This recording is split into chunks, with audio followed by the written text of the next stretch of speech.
भूतिया हवेली का राज राहुल और उसके दोस्त नए रोमांच की तलाश में निकले थे। उन्होंने सुन रखा था कि शहर के बाहरी इलाके में एक पुरानी हवेली है जो सालों से वीरान है और उसे भूतिया हवेली के नाम से जाना जाता है। लोगों का मानना था कि वहां अजीब आवाजें आती हैं और जो भी अंदर गया है वो कभी वापस नहीं आया। शाम के समय वे हवेली के सामने खड़े थे। हवेली के दरवाजे पर लगे जाले और पुराने ताले ने उसके वीरान होने की गवाही दी। राहुल ने दोस्ती का प्रमाण देते हुए दरवाजा खोलने की कोशिश की और वो खुल गया।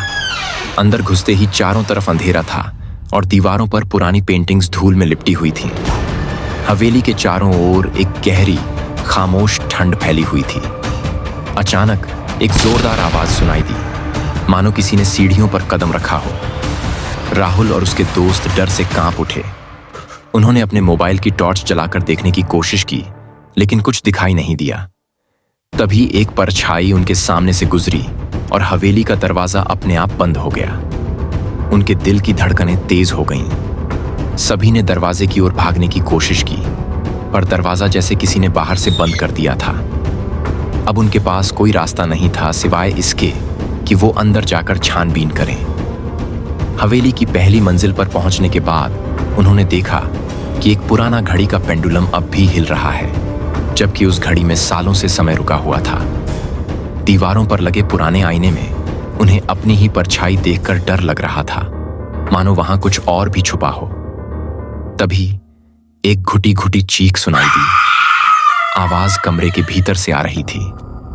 राहुल ने दोस्तों को समझाकर दरवाजे के पास पहुंचने को कहा। दरवाजा खोलते ही अंदर का दृश्य देख उनकी रूह कांप गई। एक महिला सफेद साड़ी में बेहद डरावने चेहरे के साथ सामने खड़ी थी। उसकी आंखें सुर्ख लाल थीं और उसके होठों पर एक अजीब सा खून जमा हुआ था।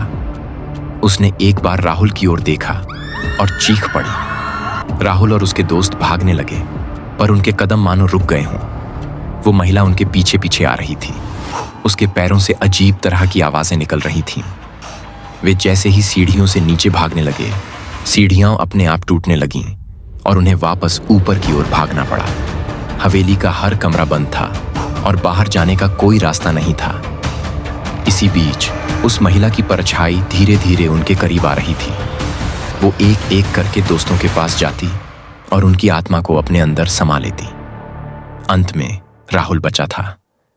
उसकी सांसें तेज हो रही थीं, आंखों में आंसू थे। उसने अपनी जान बचाने के लिए भगवान का नाम लेकर आखिरी कमरा खोला। कमरे में घुसते ही वो हैरान रह गया। वहां एक पुराना पोर्ट्रेट था जिस पर उसी महिला की तस्वीर थी। नीचे लिखा था, राधा, जिसने अपनी आत्मा बेच दी और इसी हवेली में भटकने लगी। राहुल ने पीछे मुड़कर देखा तो वो महिला उसके ठीक सामने थी। उसकी चीख हवेली के दरवाजे के बाहर सुनाई दी और फिर सब शांत हो गया। अगले दिन पुलिस ने हवेली की छानबीन की। अंदर किसी का कोई सुराग नहीं मिला। बस हवेली की दीवारों पर एक नया निशान था जो किसी चीख की तरह बना हुआ था। राहुल और उसके दोस्त फिर कभी नहीं देखे गए, पर उस दिन के बाद से हवेली की कहानी और डरावनी हो गई। लोग कहते हैं, अगर रात के समय हवेली के पास जाओ तो किसी की चीखें आज भी सुनाई देती हैं।